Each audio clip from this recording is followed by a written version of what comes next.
Eu queria falar um pouco hoje sobre leituras de férias. Eu curto, vamos dizer, viajar dentro dos livros, embarcar e falar, olha, não me importa exatamente o que eu vou ler e ler por pura degustação, por fruição pura, né, por prazer puro.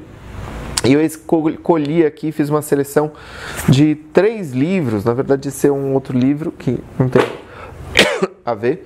São 3 livros que vão me acompanhar nessas férias, né? São livros de fruição, basicamente. O primeiro se chama O Gigante Enterrado, que é a obra do vencedor do Prêmio Nobel, o Kazuo Ishiguro, que é que ele é japonês, mas desde menino ele mora no Reino Unido. Ele é autor dos Vestígios do Dia. Ele tem por volta de 60 e tantos anos, né? Os Resíduos do Dia foi traduzido, e Não Me Abandone Jamais. E o cara também é vencedor do Booker Prize, e ele é um cara assim mais ou menos na linha do Neil Gaiman, né? Então O Gigante Enterrado, ele se passa numa Inglaterra num tempo meio pré-histórico, onde as pessoas viviam enterradas em tocas, os vilarejos eram embaixo da terra, e as pessoas estavam assombradas por uma espécie de doença que fazia com que elas se esquecessem da sua história, do seu passado, do mundo em que as rodeiam. Ele consegue construir um clima muito interessante dentro dessa obra, né? Então vai ser um prazer, eu vou levar com o maior prazer esse livro na minha viagem. Outra obra que eu escolhi para ler, ela vai ser traduzida para o português muito em breve. É uma obra do Paul Auster. Paul Auster é um dos caras que, vamos dizer, me inspiraram, assim, foi uma das figuras de admiração, essa ideia do romancista nova-iorquino com seu gato, esperando uma mensagem na secretária eletrônica com os direitos autorais, sabe? Toda aquela imagem meio romântica do autor tá um pouco representada para mim desde há muito pelo Paul Auster, né? Paul Auster da Noite do Oráculo, Paul Auster de Trilogia de Nova York, de Folias no Brooklyn. É um autor assim de obras assim muito saborosas, assim, que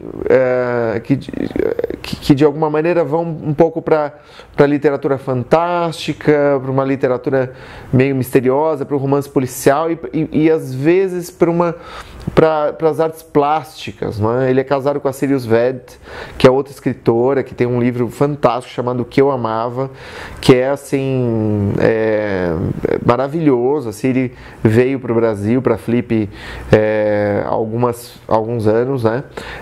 E ele lançou agora esse 4321, que parece que é a sua obra-prima. Houve uma certa celeuma dele com aquele outro cara que eu gosto muito, que é o James Wood, que dá aula de escrita criativa, acho que na Universidade de Iowa. E ele escreveu que Paul Auster é meio água com açúcar e que não era um autor muito sério e tal.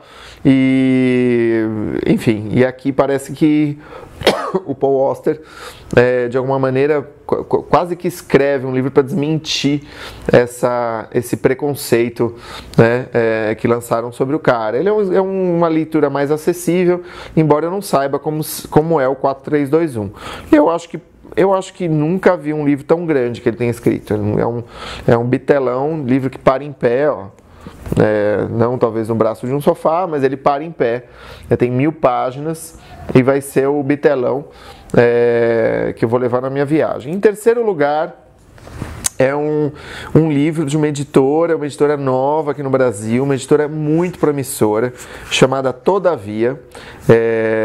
Tem uma turma que veio da Companhia das Letras e integra o corpo editorial dessa casa, né, que é a Todavia. E, enfim, vocês vão ouvir falar muito dessa editora, porque ela vai entrar com tudo agora. E tem esse livro chamado Palácio da Memória. Palácio da Memória foi uma descoberta do Caetano Galindo. É um cara que traduziu o David Foster Wallace aqui pro Brasil, pro português. É um grande tradutor, é um professor da Universidade do Paraná, se eu não me engano. Também traduziu James Joyce, né? Traduziu Ulisses de James Joyce. E ele tem assim um trabalho como tradutor muito bacana, é um cara super acessível, eu gosto muito dele. E uma vez ele estava num voo e alguém indicou para ele um podcast, né, chamado Palácio da Memória, The Memory Palace, em inglês. Né? E não tinha muitos episódios, são episódios meio literários, assim, com várias histórias, e ele meio devorou, né? Começou a ouvir todos os episódios na viagem. Ele falou, caramba, isso aqui rende um livro. Entrou em contato com o autor do podcast e falou, nossa, você não gostei de publicar, eu eu traduziria, tal, papapá. E o Nate Di Meo, que é o autor, não sei como é que se fala exatamente, topou, ou seja, esse livro não existe em inglês, pelo menos não por enquanto. Ele existe em português antes de existir em inglês, não é? E é um livro com histórias, são crônicas, né? Normalmente a gente não tem crônica anglo-saxônica, são muito raras as crônicas anglo-saxônicas, né? E são histórias muito interessantes que aparecem nesse Palácio da Memória. Aliás, isso é uma coisa interessante. Você escuta podcast? Né?